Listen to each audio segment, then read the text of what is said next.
Binge the full week of The Ray Taylor Show ad-free over at inspireddisorder.com/plus. This is The Ray Taylor Show. Swipe up 173. This is the show where I share my opinions on current events, whether you like to hear them or not. When I see something, I say something, and this is the point where I say something.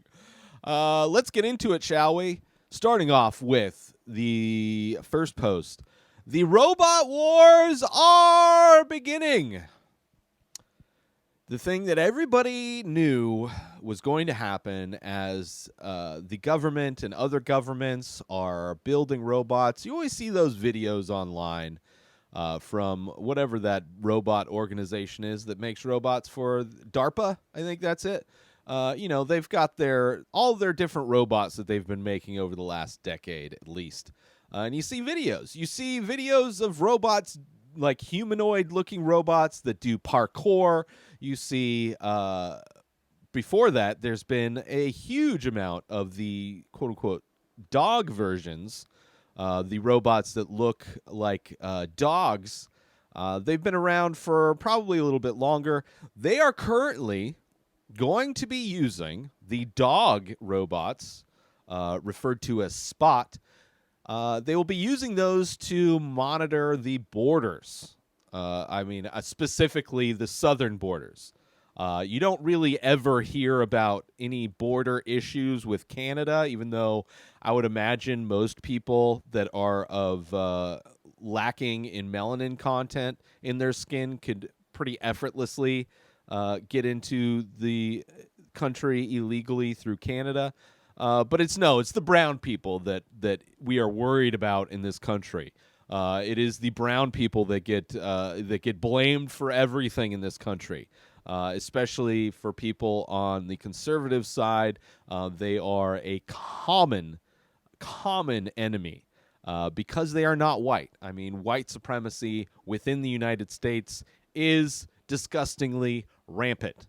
And controls a lot of the decision-making that goes on systematically throughout the government. One of those being this idea of the southern border of the U.S. letting in dangerous people, as if all of the terrorist acts and domestic terrorism in this country are all just white dudes.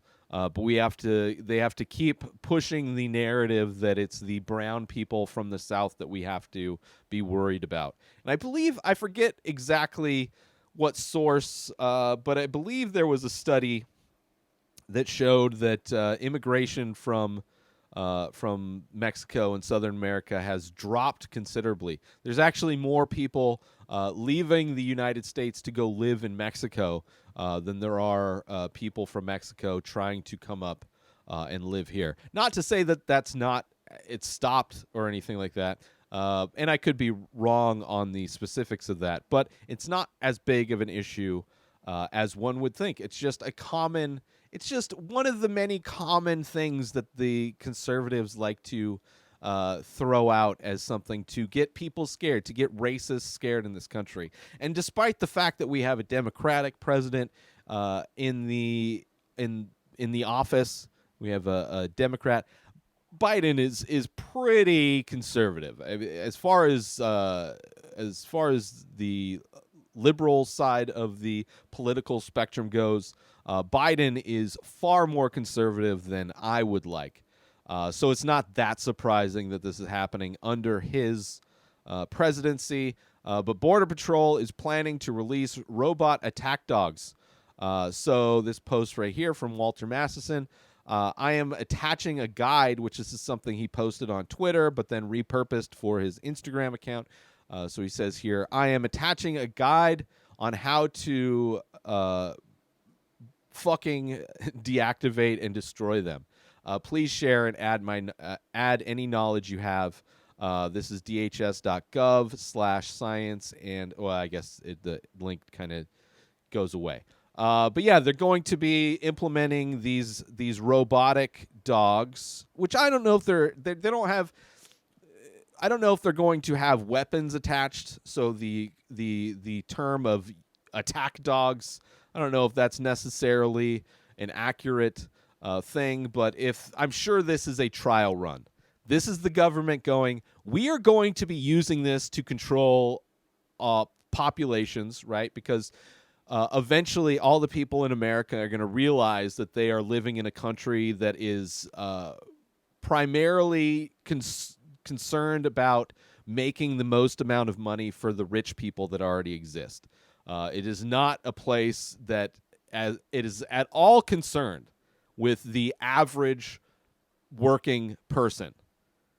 Like everything in our country is designed specifically to enhance the wealth of the wealthy and is designed in every aspect to make the normal person nothing more than a cog in their machine.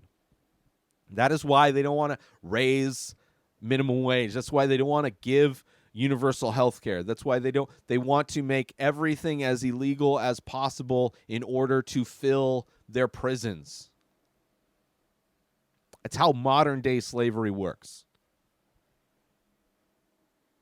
So anyway, because this is the beginning of what will be a robot war, our country will be using robots against citizens, which means police officers acting as terrorists will probably go down in time because robots will take over that job, I'm sure.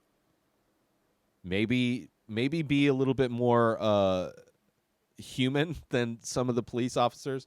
Anyway, so here's some information. This is for educational purposes only. If you want to dismantle these robots for whatever reason, this is how you do it. First off, make sure you don't put your hands anywhere near their joints. Their shoulder joints, their knee joints. You'll crush your fingers. Don't do it.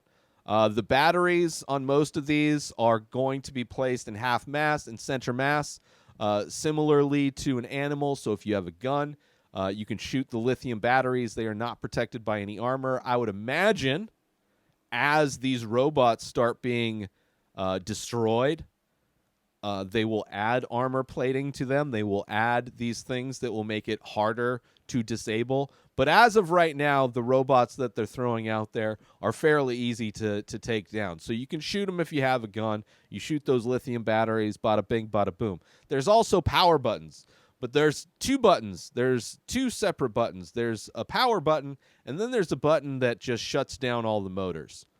So if you have access to, if you have the ability, you're close enough to, you can push the button that will disable. It's a motor lock button. It locks all the motors in place to disable the thing instead of hitting the power button. But either one you can do. So it's got all of these different things. If you are somebody that's behind the robot, you will have access to where the power button is as well as the motor locking button.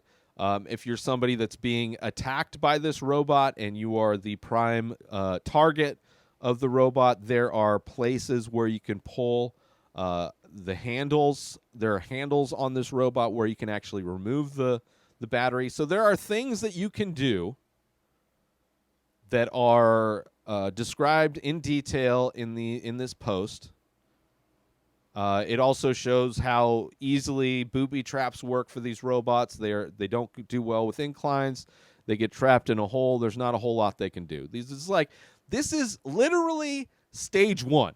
This is the government putting out their alpha experiment, right? That's not even in beta yet, right? Eventually, probably in the next decade, I would imagine, there are going to be laws passed that will allow these things to roam streets.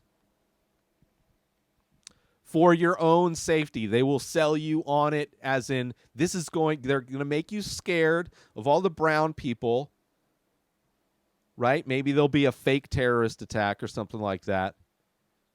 And they'll sell you on this. These robots are going to keep you safer from all the scary boogeymen that are out there.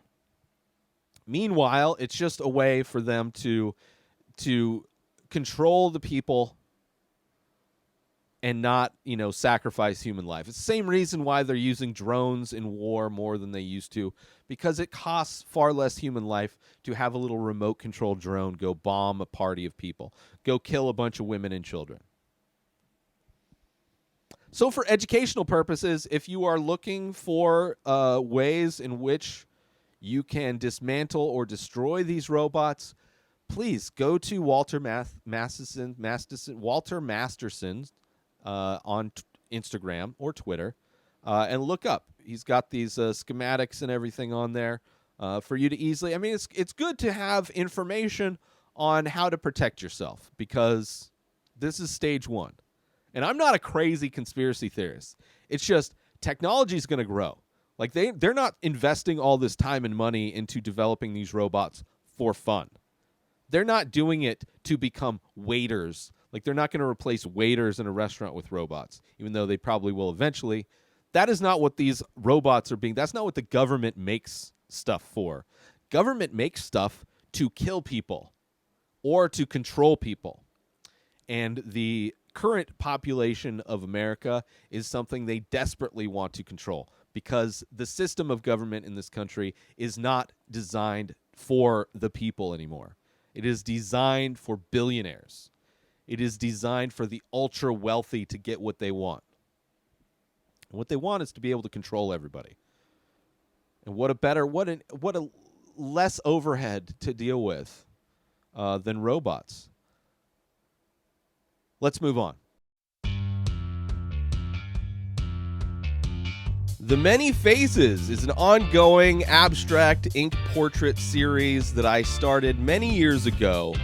I release a new face every day, but go to inspireddisorder.com to check them out. So many available. But as a listener to The Ray Taylor Show, you can save 10% when you use coupon code INSPIRED when you check out. So go to inspireddisorder.com/TMF. That stands for The Many Faces. Go check them out, browse the entire collection, and when you decide on a piece, or maybe multiple pieces, make sure you use coupon code INSPIRED when you check out, and you'll save 10%. As a big thank you for checking out my work, for collecting my work, and for listening to The Ray Taylor Show. And with that said, let's get back to the show. Let's move on to some cool news. I currently live in the Coachella Valley, the Palm Springs area, specifically La Quinta. And something very new has just opened up, a premier skate park in La Quinta, California, right across the street from the high school I went to, La Quinta High School, is this giant new premier skate park that Tony Hawk himself came to test out and to kind of endorse. And that's what this little story is about, these pictures here. You're seeing pictures of Tony Hawk and the other skaters that showed up to test everything out. It's got giant bowls. It's got this pump track that circles it. It's something that if it were around when I was a teenager, I probably would have gotten into skateboarding more. I enjoyed skateboarding. I never really got into tricks or anything like that, but I did enjoy skateboarding, and I would skateboard a lot. It was a fun thing to do, just push myself around as a mode of transportation when you're a kid, skateboarding. But if this existed, especially the fact that it's right across the street from the my high school, I probably would have spent, hung out there a lot and spent a lot of time. And I guess there's a pro shop there. It's fully gated in. The entrance to the skate park is through the skate shop. So, just kind of a cool thing. A cool thing very close to where I live. And it's a cool thing to, I don't know, like I don't have a lot of pride in my hometown. This area, there are a lot of problems, I think, with the Coachella Valley. But, it's cool that they are investing in things that, are good for kids, gives kids something to do. Because when I grew up out here, there was nothing to do. There were no skate parks. We had a water park, which is still around. which is open during the summer. It's like a seasonal water park, it's an okay water park. I don't know. I haven't been there since high school. But other than that, there's really nothing to do here. A few movie theaters, casinos, but you can't go to a casino when you're a kid. The shows and stuff like that. Like, there's not a lot of stuff for kids to do in the valley. And during the summertime, it's way too hot to do anything outside. But, the rest of the time, it's nice to see that there's at least something for kids. And there's other skate parks. There's a skate park in Palm Desert. But this one is like elite. And they're supposed to be designing, apparently, at some point. I don't know if it started yet. They're doing a surf park somewhere, I think, in Palm Desert. This like elite surf park where it's going to be like artificial waves for people to just surf. I'm sure it'll be expensive, but it's cool that there's, options if you have money, I guess.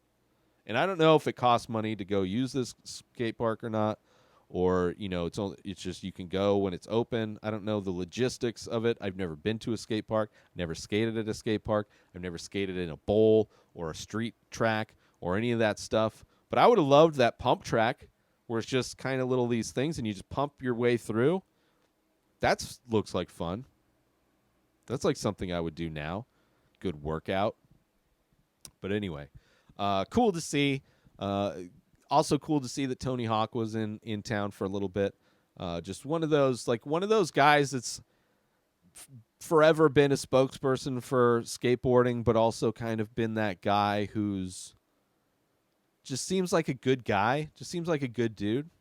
So anyway, good for Tony Hawk, good for La Quinta, and the Park X, I think is what it's called. Let me see. I just changed pages here. It is called X Park, I should say, is the name of the park. All right, moving on to some news that blew my mind. Blew my mind. Somebody who books for the show The Masked Singer, which is a show I've never watched. It is a premise that I don't really care about. I do enjoy competition shows. America's Got Talent is a show that I enjoy watching from time to time. But the Masked Singer thing, just, I don't know. It's a weird premise. Like, somebody's in a whole getup, this whole costume thing, and they're supposedly singing, and the judges have to guess who the person singing is. For whatever reason, this show decided it was a good idea to book a person who is, like, I don't know how criminally this guy is being investigated, but a guy that's embroiled in a lot of illegal activity, including the potential, the attempted coup of last January 6th, the lawyer of the most worthless human on planet Earth, Rudy Giuliani, was the contestant on The Masked Singer. For some reason, the network, the show, thought it was a good idea to bring in somebody being criminally investigated for federal crimes in as, like, let's drum up some sympathy for this guy. Nobody associated with Donald Trump should be on any show unless it's Fox News or OAN or whatever those right-wing news networks are.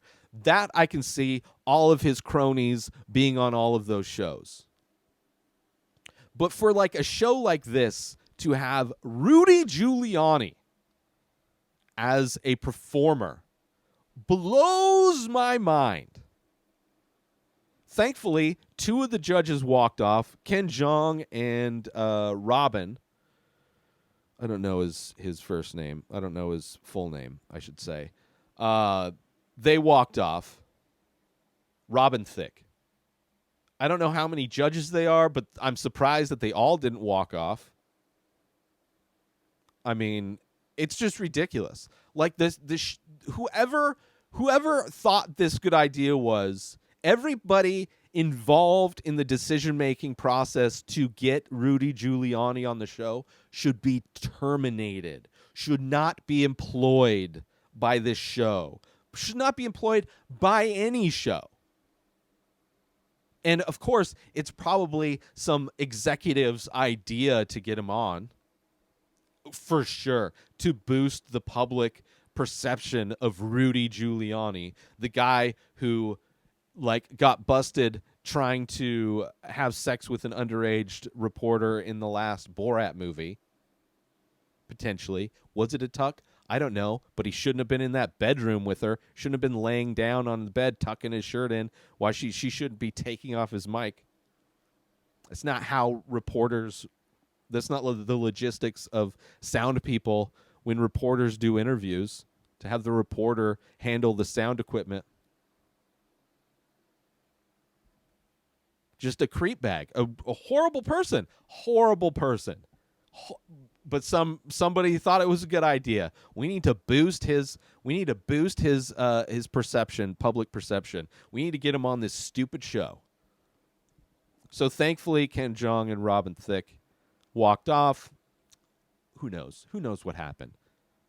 But this news, whatever, kind of got buried under everything because everything seems to be focused on Joe Rogan at the moment.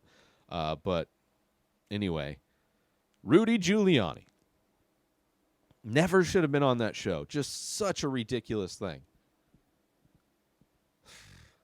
Like any of them. There's no reason for that. No reason. Join Inspired Disorder Plus today. Head on over to inspireddisorder.com/plus to join. Membership includes members-only discounts and deals. You get access to the Ray Taylor Show completely ad-free, as well as bonus episodes. You get access to the complete live painting archive. You also get access to every single podcast ever produced by Inspired Disorder, hosted by Ray Taylor. You get access to Ray Taylor's personal blog, as well as the opportunity to ask me any questions. So if you want to start a podcast, you're into art, ask me anything. And so many more things are being added every day to Inspired Disorder Plus. So sign up today, become a member, head on over to inspireddisorder.com/plus and become an Inspired Disorder Plus member today. Let's move on to our last and final story. Some just tragic news. Another terrorist attack. Let's say that. Another terrorist attack. Similar to the Breonna Taylor one, where it's these police officers, a.k.a. terrorists, a.k.a. the most dangerous terrorist organization known to the American people, the one responsible for ending the most Americans' lives compared to all terrorist attacks on this country. The police are responsible for so much death, are yet again responsible. Same situation in a lot of ways to the Breonna Taylor one of these no-knock warrant bullshit things. Instead, they got the right apartment, apparently, as opposed to the Breonna Taylor. They weren't even in the right area. But somebody just happened to be sleeping in that apartment on the couch. I think he was a delivery driver, owned his own gun for protection, because being a delivery driver, being a DoorDash delivery driver, is far more dangerous than it is being a police officer. You're more likely to be shot and killed as a delivery driver than you are as a police officer. So this delivery driver had a legal firearm, and when these cops busted in while he's sleeping, because they don't have to knock, they can just go right into a citizen's dwelling.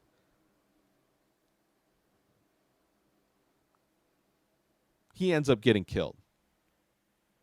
Amir Locke, 22 years old, wrapped up in a blanket, shot dead, like without hesitation by these police officers.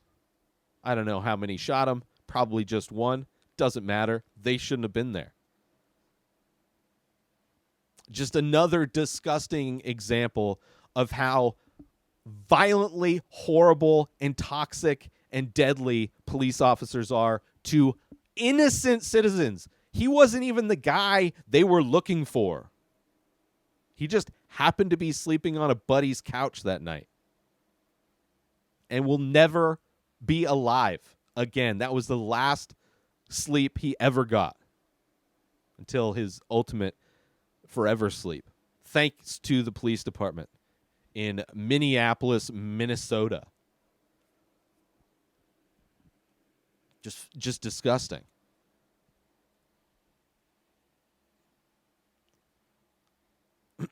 Tax dollars funding these militarized terrorists that attack citizens.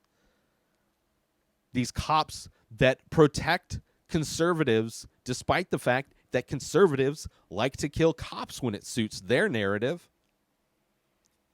But this whole idea that, like, I'm so sick of the liberal left placating to these police officers that, like, oh, we're not gonna defund you. You guys are important. You guys stopped January 6th. Meanwhile, many police officers helped the January 6th insurgents. There were a few good apples in that police department that stopped them. But there were a lot of cops on January 6th that let the crowd in, that encouraged the crowd. There were police officers who took part in January 6th. So this idea that the police officers were somehow like heroes in that moment. No, a few were. But the majority of them, there was a cop killed in New York recently. I think it was New York. But you see these funeral processions are like, you would think the most important person in America died with how many people showed up. And of course, it's all police officers who apparently have nothing to do. The only time these people are considered to be doing a quote-unquote good job is when they are doing anything but their job. They're skateboarding. They're playing basketball. They're delivering the food order from a DoorDash employee that they arrested. You know, they took the freedom away from somebody trying to make money doing DoorDash. But the cop's a hero because he delivered this woman's fast food. No, that's not heroic stuff. That is not even their job. Their job is to protect and serve. And they don't do either of those things. They murder and maim. They remove freedoms for people and put them into slave camps known as private prisons. And the majority of politicians love it. They love the fact that Americans are being put in cages. Because they don't care. The worst thing about an American is a free American. They don't want free Americans. They want controlled. They want people to be controlled. So yeah, Blue Lives Matter. 100%. They are a terrorist group. In my opinion, police officers are a terrorist group. There are a few of these people in these terrorist groups that sometimes do good things. Sometimes. But the majority harass, murder, maim, imprison, kidnap, beat, effortlessly get away with it. Oh, unpaid vacation? Oh, it's a bummer. I guess I shouldn't have killed that dude. So nothing's probably going to happen to these cops because they were serving a warrant or whatever. The guy had a gun. Didn't look like he pointed it at him already. It wasn't an illegal gun. It was you would think all these Second Amendment whores out there, all these people that are like willing to put guns above God for some reason in everything that they do, these like fake Christian assholes, should be protecting Amir Locke for being a responsible gun owner, for being a licensed gun owner. But because he's black, no, he's a criminal.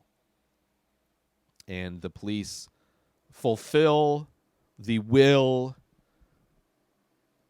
of the white supremacists. They fulfill the will of the billionaires that run this country.